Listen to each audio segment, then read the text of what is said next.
emerged as a pretty interesting figure. We made fortunes thanks to him. What do you think that Ryan Cohen is doing? I have no idea. Ryan Cohen is a man of mystery. I've never met him. I don't believe I've ever even heard him speak. He doesn't like to show any more cards than he has to. He's a contrarian, independent thinking, independent-minded leader. 30-something entrepreneur who essentially took Amazon on successfully and built out Chewy to the great company that is today.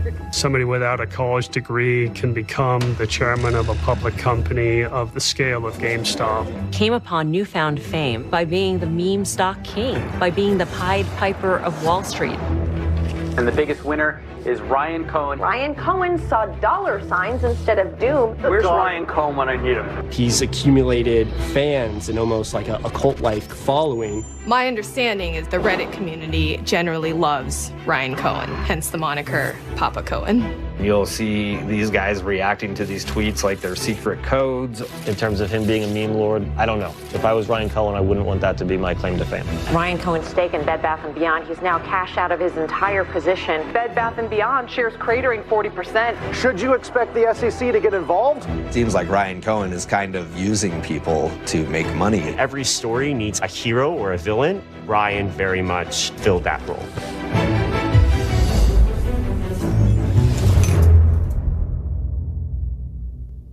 People know Ryan Cohen now probably because of his role in the GameStop run-up. His investment of $76 million, now worth over $2 billion. But before all of this, he was an entrepreneur. Ryan Cohen, though, himself is a little bit of an enigma. He's very, very mysterious. You know, I've spoken to him and I'll ask him where he is and he won't tell me. He really just stays out of the press and he does his thing. There's times where he's open and likes to make noise like you see on Twitter, and there's times in which he really withdraws. I think mysterious and elusive are spot on. So let people fill in the blanks and make their own assumptions. He grew up here in Montreal. His path shows that he thought a bit differently right from the beginning of adulthood. I started my first business when I was 13 or 14 years old, building websites online. Whenever Ryan talks about his early years, the first thing that he brings up is his relationship with his father. A lot of Ryan's work ethic, he would say, came from his dad.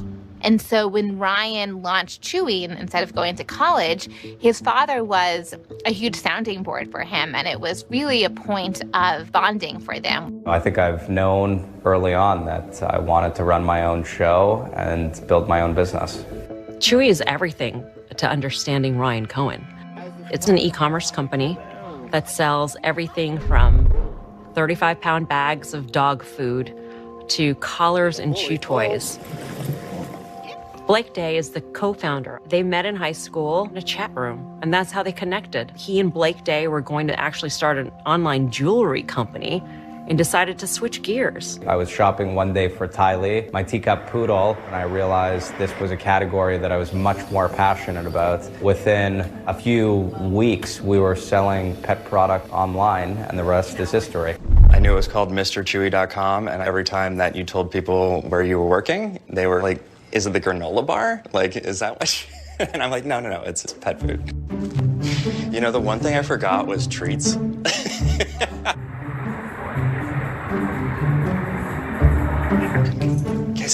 Queso. So I started at Chewy in 2013. I was just about to graduate from Penn State, and it happened that a family friend worked in a warehouse, and he said, hey, look, your son should contact this company. They're growing really quickly. They're still very small. Next thing you know, I'm in Harrisburg, Pennsylvania in a warehouse. There's just these pallets of dog food, cat food, you know, you name it. There's pet supplies everywhere. I just had this gut feeling that it was going to be something huge. I met with Ryan and Blake in our first meeting down in South Florida. Did I think I was sitting in the presence of a generational entrepreneur? Not yet, to be honest. I'm Larry Chang. I invest in emerging software and internet companies. I thought it was very impressive how they had scaled. Everyone said, stay away from this category. Don't invest in it. It's not going to work. People thought Chewy was the next Pets.com. And where was Pets.com? It was bankrupt. Now that you can get whatever you want at Pets.com. It was a victim of the dot-com bubble. But also the economics of a business like that were very difficult. I mean, you think about a 35-pound bag of dog food. What kind of margins are you going to make shipping 35 pounds of dog food in the mail to somebody? What made Chewy possible is that consumers changed their purchasing habits. It's called the humanization of pets, which is we started to buy higher grade products, more meat-based products, more domestically sourced products. And the price of pet food has climbed over time. And so you can't ship a 25-pound bag of dog food that costs $70 economically. He basically said to all the naysayers out there, you know, I know this has been tried before, but I think I can do it this time around.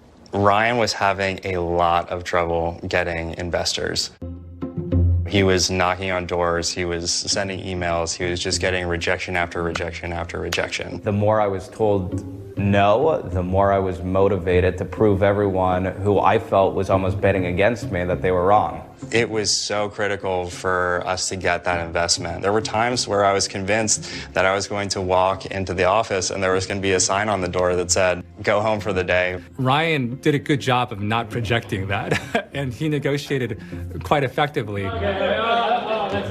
We invested $15 million in Chewy's Series A round. We were the sole investor in that round. That's what ended up allowing us to bring fulfillment in-house, allowed us to have control over the entire customer experience from start to finish. He told me he read every single review every night.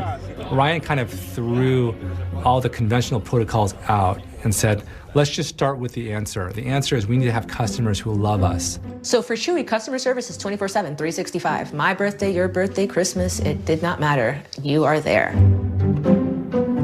You know, it was okay to cry over the phone with a customer who had lost their pet.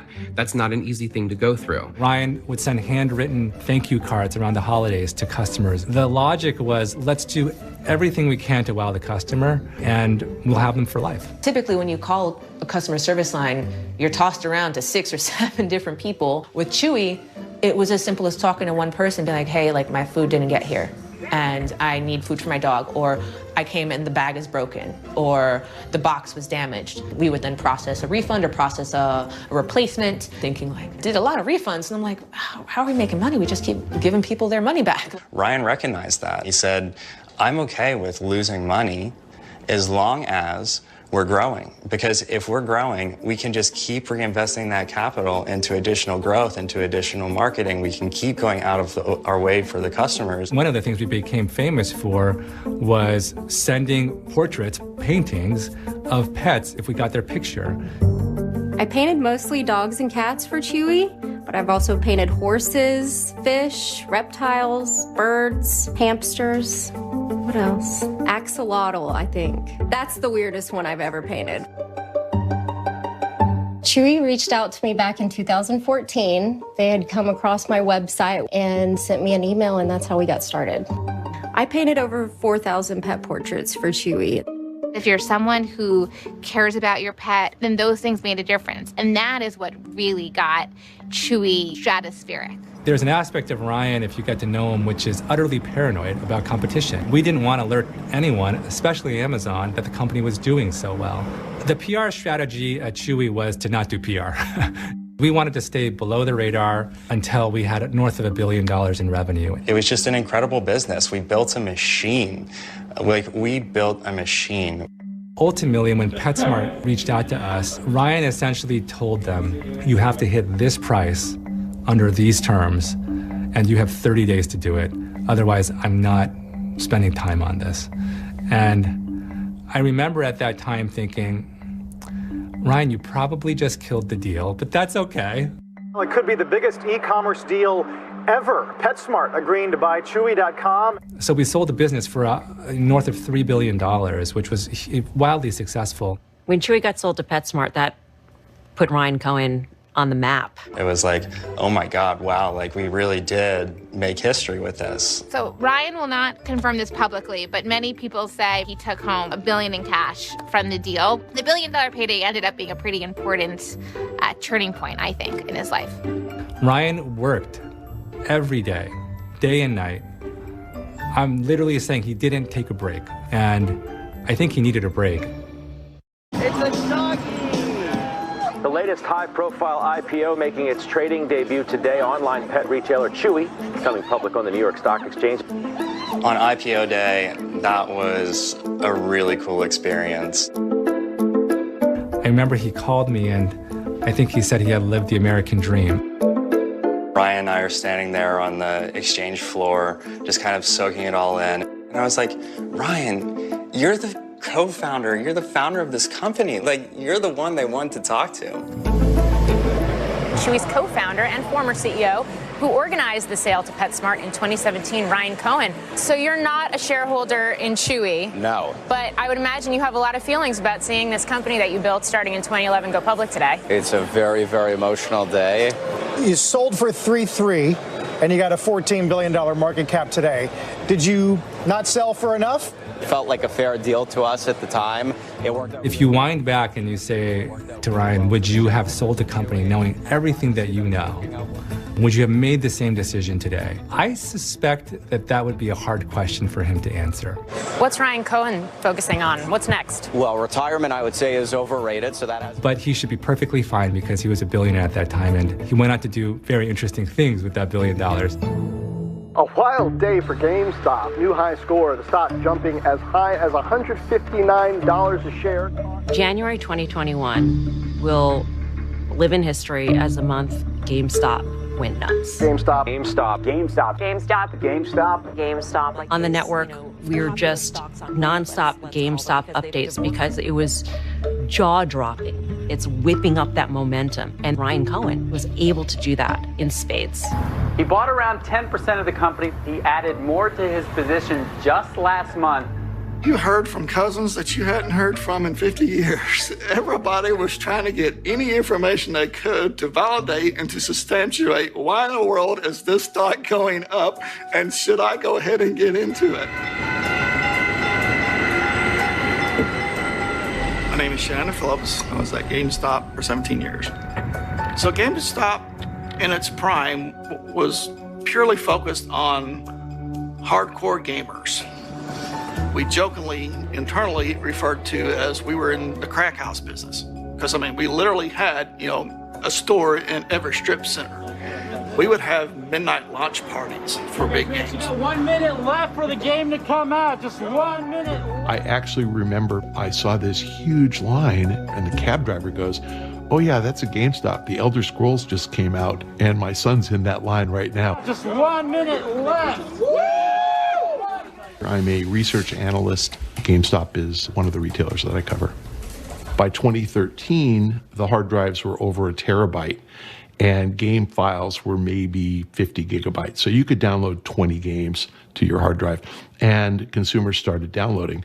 And that was kind of the beginning of the end for GameStop. The CEO changed several times. It just kind of spiraled from there. So when Ryan Cohen arrived, this was a wounded company. I mean, this was a company that was really down and out. People didn't have much hope for this one. Ryan himself, having built an e-commerce business, saw a great opportunity in the e-commerce space. I think he saw the fundamentals of the business, the ability to generate cash, and he said, let's try and modernize this thing and see what happens. Cohen, who owns nearly 10% of GameStop, said the company's business model is outdated. He then, around November of 20, wrote a letter to the board, and that was disclosed, telling them that their strategy was flawed and that he had great ideas. My favorite part was this all caps, italicized, underlined sentence that says something to the effect of GameStop's challenges stem from the intransigence of management. So basically he's saying you guys are all incompetent because you missed the boat on digital spending. I could tell from the letter that, he didn't have access to all the internal data. So I wasn't as optimistic as some of the other coworkers. And again, one of those, first thoughts was, Ryan, this is a different market. You cannot digitally download dog food. That company being pushed to conduct a strategic review by activist investor Ryan Cohen, the founder of Chewy. Cohen. An activist investor is somebody who buys a stake in the company and agitates for change at that company. In this particular case, change was for moving away from bricks and mortar, for embracing e-commerce, making the business more efficient by shutting down stores. Our firm represented Ryan in his active investment in GameStop. He's someone that's putting, his own capital at stake and basically putting his money where his mouth is. To have someone make a significant investment in the company just necessarily suggests that someone believes that this company can be successful. My name's Mark Robinson. I'm the General Counsel and Corporate Secretary of GameStop. I think people welcomed and were excited about the idea of what Ryan could bring. January 2021 was when Ryan Cohen was appointed to the board. Not just him and 2 Chewy colleagues. And everything changed, really almost overnight. There was one board member, and his view was, listen, be careful what you wish for here. You may not want this person on the board, and I was shocked to hear that. My understanding, he was a little bit of a troublemaker in high school, a personality trait that seems to have carried into the boardroom. He said in the past that he likes to deal with people who will, actually do things, not just collect paychecks. And so he really could not identify with any of these managers or board of directors. And I think people saw that he meant business, and that if he could apply just some of that Chewy magic to GameStop, that could mean a big difference in the stock. GameStop up another 20% after a near 60% surge yesterday. At one point... At the same time, folks on Reddit started posting about how they thought GameStop might be severely undervalued, and all bought a ton of GameStop, and they sent the price skyrocketing. What the heck is going on with GameStop? 390% gains on a year-to-date basis. GameStop shares creating more than $3 billion in wealth. One of the craziest things that I've covered is the meme stock phenomenon. I don't know if there's a real definition for meme stock, but this is the way I view a meme stock. A stock that, by conventional fundamental analysis, doesn't have many growth prospects. And for some reason, the Reddit community gets a hold of this and believes somehow that they can turn that stock around just by momentum of them being in it. FOMO, fear of missing out, is what drives meme stocks higher.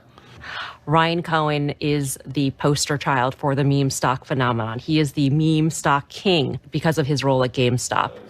So Ryan's in uncharted territory as a deeply operational activist investor who also sort of is that first generation of having harnessed the power of social community paired together. I think he capitalized on that as an opportunity. I think he kind of viewed that as his debut, really as kind of more of an activist investor versus just, an ex-CEO.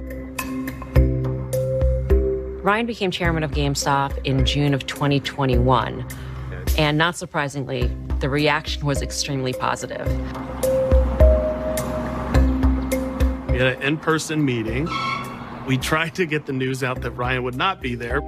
We had individuals coming in bass boats and were drinking at 8 in the morning, waiting to get into our shareholder meeting. It was something I won't forget. Before 2021, we would typically have 2 to 3 shareholders show up at the meeting. I believe that our attendance was over 400 that day. These people tend to believe that Ryan Cohen is the savior of the little guy.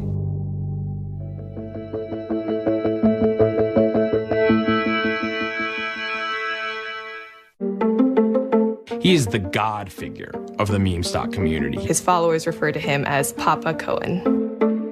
He's very much become this sort of messiah figure. Why did Ryan become the face of the meme stock phenomenon? You would have to ask the people on Reddit who made him that. I invested in GME because I saw the craze that was happening. It was all over Reddit at the time. The meme stock crowd, the Reddit crowd, basically said we're going to all work together to buy the stock and thereby drive the price up. The price went from the single digits to hitting the high 400s at some point. And my understanding was that part of that was driven by news that Ryan Cohen had taken a stake in GameStop and had joined its board. This movement loves hanging on to a figurehead.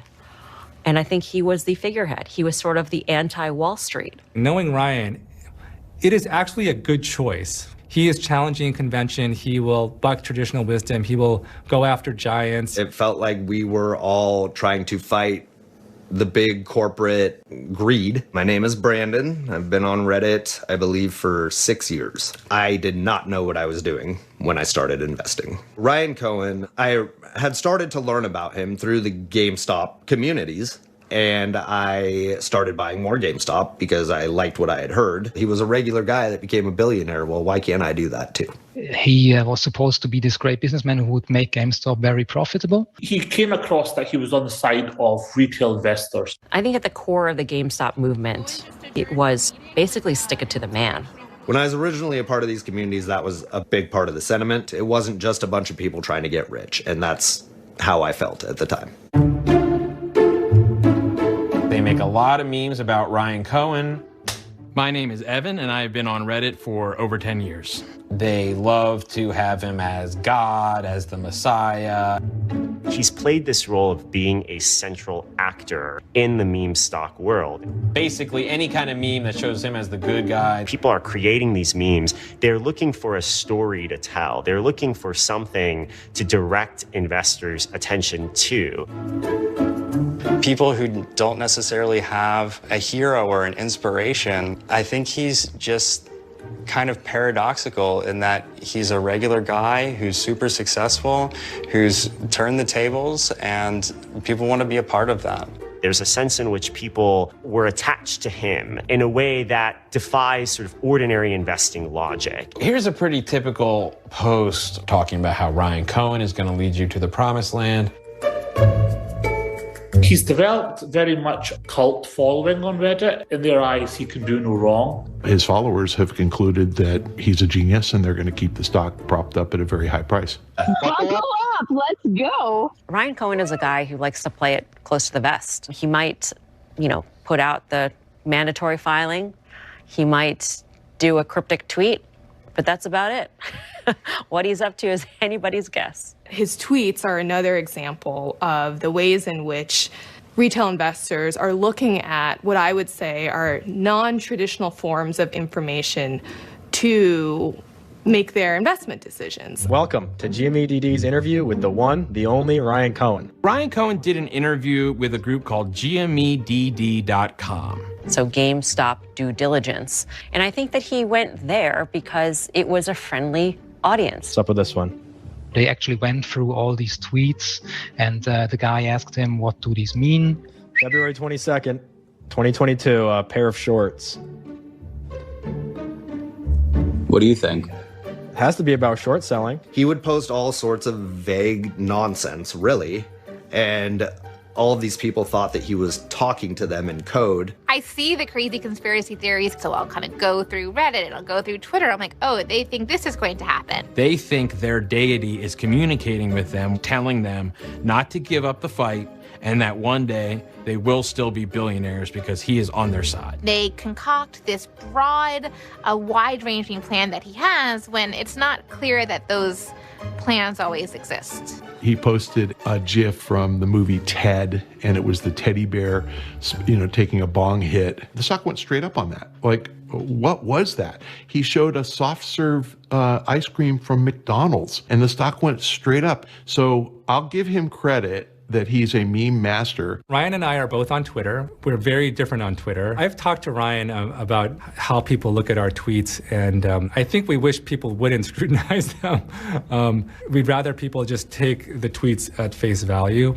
and not impute some sort of ulterior meaning in any of them. It doesn't seem like it really matters what he says. It seems like the people that are his diehard followers are going to think that he's always talking in code and always trying to communicate with them. I think social media feeds a conversation. Things go viral, and that's just as true of investing ideas as it is of any other theory. The difference with investing is that real money is at stake, and maybe an individual's livelihood is at stake. This shows how sad the whole thing can be. It shows someone a month ago talking about how much they're investing, and then 8 days ago they're asking if anyone has $5 so they can buy ramen noodles. This is someone who needs to be selling those shares just to survive, but they won't because they believe they'll become a billionaire. People said we will not sell our shares if the price won't look like a phone number. They basically went all in to the point of catastrophe for many. I'm just scrolling Reddit posts right now.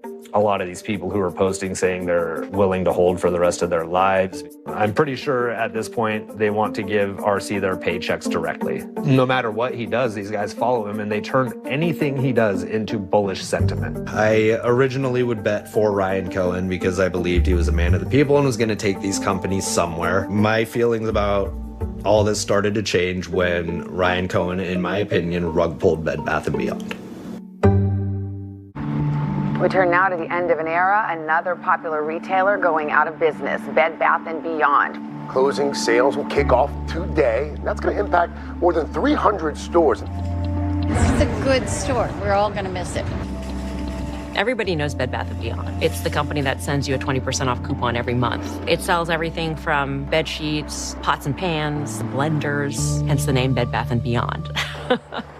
The story of Bed Bath & Beyond is very much the story of American retailer. It got big, and then all of a sudden e-commerce came and changed the game entirely, and it couldn't pivot or respond fast enough. You gotta watch what's happening. I don't even know how to describe it. Shares of Bed Bath & Beyond are up 74%. To infinity and beyond. Bed Bath shares soaring as a big name takes a stake. In March of 2022, Ryan Cohen disclosed a substantial stake in Bed Bath & Beyond. When it happened, I thought, oh, here Ryan goes again. He's picking the most challenged retail companies and seeking to create change. He's calling for Bed Bath & Beyond to update its turnaround plan and explore a sale or spinoff of its bye-bye baby business. It was this notion that Ryan Cohen was going to go back into another company and try to turn it around, that this guy with a magic touch, this guy who had legions of retail investors following his every move would go in. That really ignited the stock. They bought into the belief that this was going to skyrocket, they'll become rich. Bed Bath & Beyond has reached a settlement with investor Ryan Cohen. 3 new directors will be appointed to Bed Bath's board. And he pushed for changes. The problem is the business itself at Bed Bath was just struggling. While at GameStop, I think Ryan found himself a little bit more time in kind of committing with a turnaround plan. He didn't have that luxury at Bed Bath. Bed Bath & Beyond getting hammered after the retailer posted a big, unexpected quarterly loss. In August of 2022, that's when the story gets really, really interesting. The stock was extremely volatile, and for some reason it went down and back up. And I just had a feeling that something was going to happen with it, so I bought into it at around 5. Then in August, it started to climb. Also want to draw your attention to Bed Bath & Beyond. There was a filing out yesterday. Ryan made these filings in part because the share count of the company changed. Because Bed Bath & Beyond had bought back stock, Ryan's stake in the retailer went from 9.8% to more than 10%. So in those cases, when your stake changes in a company, you have to refile to the SEC. What was interesting about this filing was that basically there was not much new information, but it did put back out there his position of these far out of the money calls. Call options are basically a bet that the stock is going to go higher to a certain price by a certain date. Traders who maybe hadn't been paying attention the first time around or didn't really know what those filings meant saw that, and they got incredibly excited. And they said, oh my God, Ryan Cohen thinks the shares at Bed Bath & Beyond are going to quadruple. So do I. And they dove in. Checkout shares of Bed Bath & Beyond rallying as much as 70%.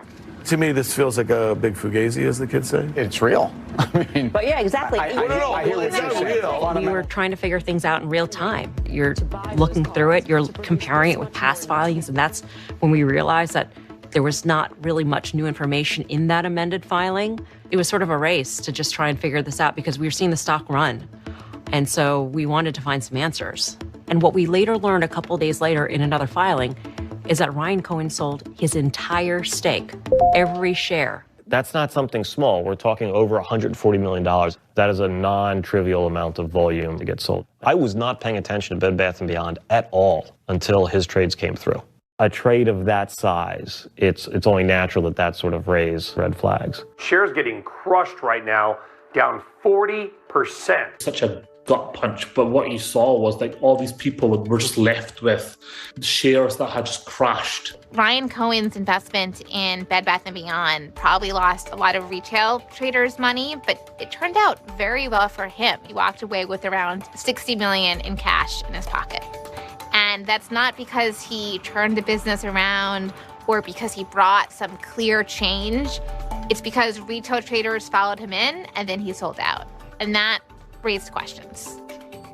All I can say is that once Ryan became aware of the obligation to make the filing, he made the filing. And I think that at the time he had not decided whether he was going to increase his position or decrease his position. I think it's a good example, though, like if Ryan enters a situation and can't influence or make the changes that he would want, he didn't stay in it. I think people have to appreciate that that's always a possibility. So in the days after we learned that Cohen dumped his entire stake, we also learned that the company was going to go through this massive restructuring. And then it came out that some suppliers weren't getting paid. 2 weeks after that, they announced horrible quarterly performance. Bed Bath & Beyond announcing plans to lay off about 1/5 of its workforce and close about 150 stores. It made people wonder what Ryan Cohen knew about the company and what it was planning to do when he sold that stake. Did he know that the company was going to go this route? His fund basically placed 3 board members onto the board. It strains credulity to believe that the board members wouldn't be aware of what was going on at the firm. And so then you start to wonder, well, what's the connection between the board members and Ryan Cohen?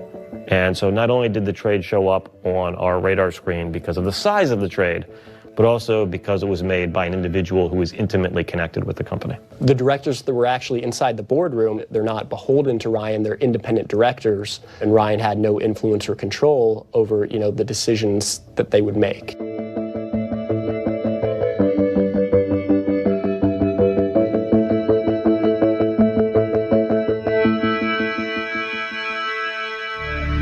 We do have some sad news from over the weekend with Bed Bath & Beyond. So the story took a really tragic turn. News that the CFO of Bed Bath & Beyond, Police say 52-year-old Gustavo Arnal plunged to his death from the Jenga building in Tribeca. His death came just days after the struggling chain announced that it was closing stores and slashing jobs. This is a guy who had been in business at Fortune 500 companies for a long time, long track record. It was an incredibly stressful time for the companies, the employees, the board, executives, everyone. And Bed Bath & Beyond stock taking another hit. Is there a case for the SEC to look into here? Oh, I definitely think so. When you're investigating an activist investor, it's typically a very challenging investigation because you are trying to prove that there is an intent to manipulate the market by that person. So you see, there's a whole laundry list of potential securities violations that can happen in the context of being an activist investor. But as far as I could tell, what happened in Bed Bath & Beyond is one day he liked the company and the next day he didn't. In my opinion, Ryan Cohen likely did not do anything illegal. But do we want to live in a world where retail investors look to these social media leaders and are heavily influenced by them? Or do we want to live in a world where regulators try to protect those retail investors? But from a moral standpoint, it seems a little shady. The problem with Ryan Cohen is that people believe in him and believe he's there to support them, and then he goes and does stuff like that. Ryan Cohen saw dollar signs instead of doom. The e-commerce entrepreneur sought a total transformation of GameStop and found his way into the boardroom. What can I tell you about where GameStop is heading? I can't tell you where GameStop is heading. It's not that I don't know, but I think that's best told by Ryan. Ryan is the chairman of GameStop, and he runs the place like he owns it. He's used to operating as the guy in charge, and that's exactly what he's doing. Ryan Cohen and the GameStop board, they haven't offered forward guidance at an earnings call for 2 years now. They're not really telling anyone what's going on with it. On typical Wall Street calls, you've got the CFO coming on, talking about the results, taking questions from the analyst communities, really sort of inviting investors into the company. But here, they're operating behind a wall, not even a veil. It's more like a wall. Now, ask yourself, why would GameStop do an earnings call and not take questions? And the answer is because Ryan Cohen doesn't want anybody challenging him.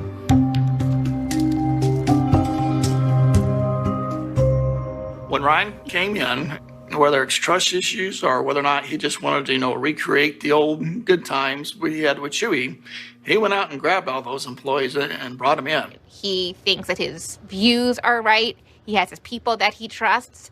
But other than that, he's not going to try to appease anyone. The impression that we got was, okay, if you're pre-Ryan Cohen, you're a complete idiot. If there had just been one smart person in the company, that person would have ascended to the top and would have ran the company, and the stock would have never been worth $4. Turning around any company is not like flipping a switch. It's like moving a large ship that's got tremendous momentum and trying to shift it into a different direction. It takes time, and those efforts are happening. One of the first things that I noticed when I joined GameStop was that we were opening up new warehouses, and they were big warehouses. It was kind of taking from the same playbook that Chewy had, where the goal was to build this e-commerce distribution network. The company announcing it's leased a 530,000 square foot fulfillment center in Reno, Nevada, and also leasing a customer care center in. He was really aggressive about making, changes to the way that the e-commerce business operates and where it operates. Why are we opening up additional warehouses?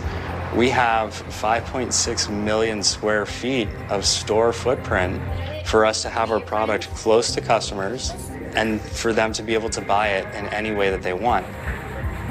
Well, initially, Ryan's agenda was to get rid of a lot of the bricks and mortar store, streamline the company, make an e-commerce first company. And I think he tried to do that. Along the way, he tried a lot of sort of out of the box things. The NFT marketplace idea, I don't think that GameStop has any competitive advantage in that. Zero. I don't think he has any ideas that are fresh and new and different that will allow GameStop to thrive. I think the passage of time will see who's right. The critic who probably hasn't put up their own money is not an investor in GameStop. It is just that, just a critic. It's so much harder to be an author, and that's what Ryan is. I think if Ryan's goal was to make this an e-commerce company, the plan didn't work. It's today still primarily a bricks and mortar company. It's not much different from the company he originally inherited, minus the fact that all the management changed and the board changed. I think the results speak for themselves, honestly. We just had our first profitable quarter in some time. GameStop shares are soaring. The company reported a quarterly profit for the first time in 2 years. We have a ton of cash on the balance sheet. I think the board is working well. It cut costs. It shut stores. It became profitable that way. Revenues went down, so their sales were down. So yes, it was profitable, but how it gets to profitability is very important too. I think that Ryan's biggest doubters absolutely question whether or not he is a one-hit wonder, and that will be the big question for Ryan, whether or not he can identify himself as a real investor with a clear vision how to run and turn around a company. What is Wall Street buzzing about today? Activist investor Ryan Cohen and his latest target, Nordstrom. I don't think he's a one-hit wonder. I don't think he's failed in any way. I think he's just taking risks. What is Wall Street buzzing about? Ryan Cohen's latest target. Ryan's popularity, particularly with retail investors, it's created some strange phenomena, that we don't see elsewhere. Shares of Nordstrom surging more than 20% today, and this is as activist investor and meme stock master Ryan Cohen secures a, quote, sizable stake in the company. The stock popped in after hours trading, just on a Wall Street Journal report that Ryan was involved in the stock. I think Ryan is grappling with who he is. Is he an activist investor? Is he an entrepreneur? of those categories, what ilk is he? Alibaba on the move after news that activist investor Ryan Cohen has built a stake in the Chinese tech giant. The stake was worth hundreds of millions of dollars at a company with a $300 billion market cap. Alibaba is a massive company, and Ryan had a small stake. Cohen is pushing for the company to boost its share repurchase program, according. Nobody takes on a Chinese company because the Chinese government plays a role there. So people were scratching their heads. What does Ryan Cohen think he can accomplish here? We haven't seen people like Ryan really articulate a thesis for what they're doing. You see Ryan really kind of taking a page from the Elon Musk playbook of like, oh, Twitter is a pretty powerful weapon. My tweets can move shares. Why don't I use that tool now that I have it?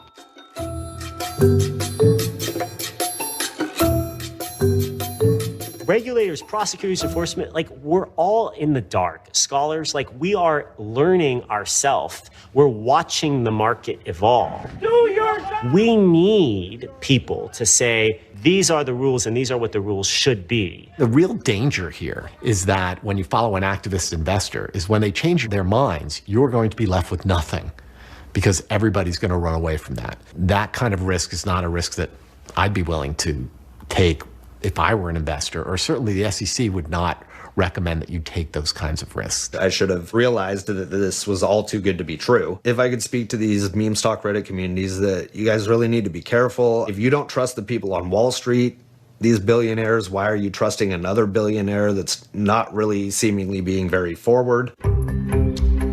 I think that there is a want on Wall Street to think of the good guys and the bad guys. And I think that we don't know enough about Ryan Cohen to know where he fits in. He has the capacity to be wildly successful if, in fact, the way you generate returns is by zigging when everyone else is zagging. He is a strong force. He's getting companies to listen to him. You may want to think of him as a joke because he tweets inappropriate tweets, but he has people who are following him. They will always remember Ryan Cohen as the guy who got GameStop above $400 a share. I mean, it's hard to forget that. Regardless of what happens in the future, he has turned the markets upside down. He's done unprecedented things. At every point in the journey of knowing Ryan, what normal people would do is not what he did. The next big question, though, for Ryan Cohen is when he does get involved as an activist, will he have success as an activist? Not just make money from his investment, but can he enact change?